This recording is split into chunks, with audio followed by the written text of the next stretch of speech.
मैं झूठ नहीं बोलता। मैं कलेक्ट्रेट में नहीं था किंतु यहाँ पहुँचने के बाद कलेक्टर महोदय के द्वारा झूठ बोला और मुझे ये सब बातें बताने की ज़रूरत नहीं है।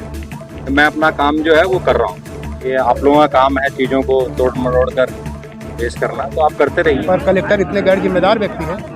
पहले तो कहा मैं यहाँ से बाहर हूँ, जिला से ही बाहर हूँ, फिर दोबारा फ़ोन करने बता रहा है मैं तो आवास में हूँ।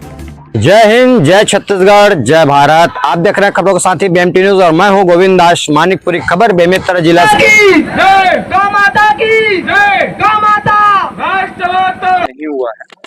आज स्वामी ज्योतिर्मयानंद जी के नेतृत्व में गौ सेवकों द्वारा ज्ञापन दिया गया है और उन्होंने गोवंश को राज्य माता का दर्जा देने के लिए ये ज्ञापन माननीय मुख्यमंत्री जी को, माननीय राज्यपाल जी को सौंपा है। मैं इस ज्ञापन को विधिवत जो है वो राज्य शासन को प्रेषित कर दूं। सर, आपके ऊपर आरोप है कि आप झूठ बोले उन लोग से।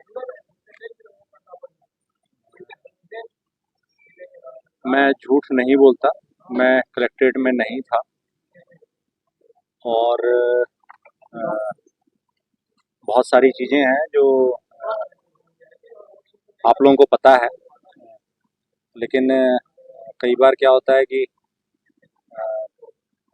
मिस इन्फॉर्मेशन भी होती है और डिस इन्फॉर्मेशन भी होती है, तो इस तरह की चीजें रहती हैं। सर, इतनी देर क्यों लग जब मुझे पता लगा कि सब लोग हैं और कलेक्टर को लॉ एंड ऑर्डर भी देखना होता है, किस तरह की स्थिति है, क्या कैसी स्थिति है, क्यों ऐसा हो रहा है।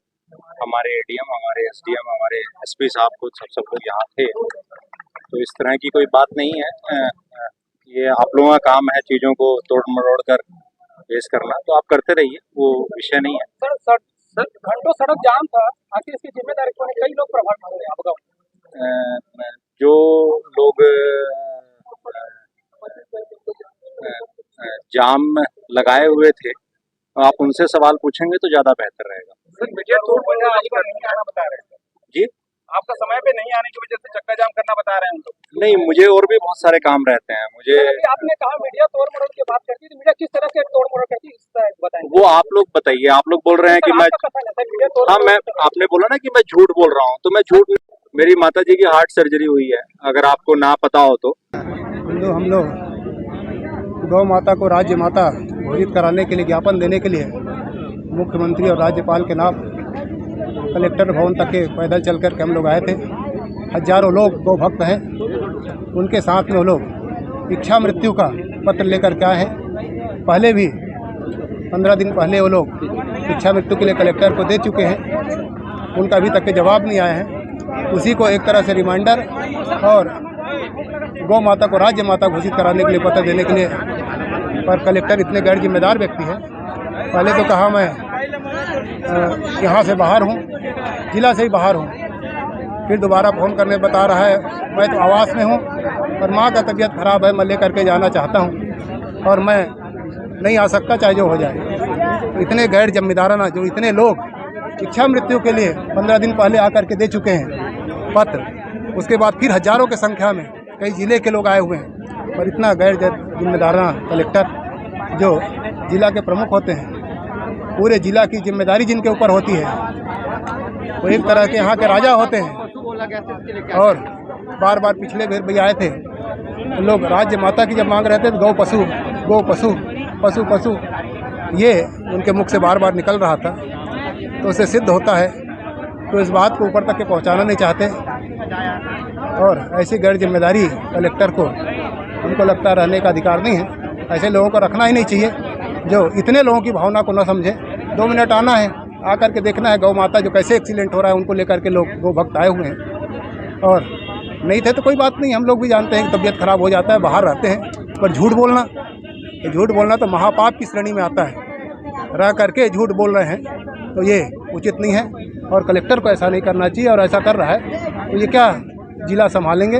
ऐसे कलेक्टर को तो तत्काल हटा देना चाहिए। किंतु यहाँ पहुँचने के बाद कलेक्टर महोदय के द्वारा झूठ बोला गया मेरी माँ की तबीयत खराब है, मैं बाहर हूँ। इसका इंट्यूशन लगा तो मैंने कॉल करके मतलब ये सूचना पहुँचवाई कि आप ना लाइव लोकेशन भेज दीजिए, आप जहाँ भी हैं। सत्य पकड़ाया, सत्य पकड़ाने के बाद आज देखिए ये हमें पता है वो बेमेतरा में है, किंतु इतने सारे लोगों की इच्छा मृत्यु से उस कलेक्टर को कोई मतलब नहीं है। और कुछ अंदर की भी जानकारियां मुझे पता चल रही है। भाई साहब थोड़ा इधर फोकस कीजिए, बता दूं मैं कि इनको तो इंटेलिजेंस ने घूस लेते भी पकड़ा था क्या 10-10 हजार का, भाई देख लो, है ना। ऐसे हैं कलेक्टर, है ना। भालू को मतलब वन्य जीव को गोली मारने का आदेश दिया था इन्होंने। ऐसे हैं यहाँ के कलेक्टर।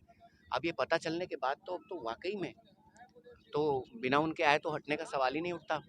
अब प्रशासन जैसा चाहे वो कर ले। प्रशासन चाहे तो हम यहाँ जो विनम्रता पूर्वक आए थे आंदोलन करने, निवेदन करने, वो नहीं हुआ तो अब हम बैठे हैं चक्का जाम करने। और चक्का जाम भाइयों ने नहीं, आज तो बहनों ने और माताओं ने कर दिया है। हम तो समर्थन में आए हैं, है ना। मतलब सोचिए आप, माँ जब बढ़ जाए तो कौन हटा सकता है, ऐसी बात है आज। तो मैं सच बता रहा हूँ, बड़ी निराशाजनक बात है हमारे प्रदेश के लिए कि हमारा प्रदेश, हमारा लॉ एंड ऑर्डर ऐसे हाथों में है जो झूठा है। नहीं दे सकती तो हम सभी को इच्छा मृत्यु प्रदान करे।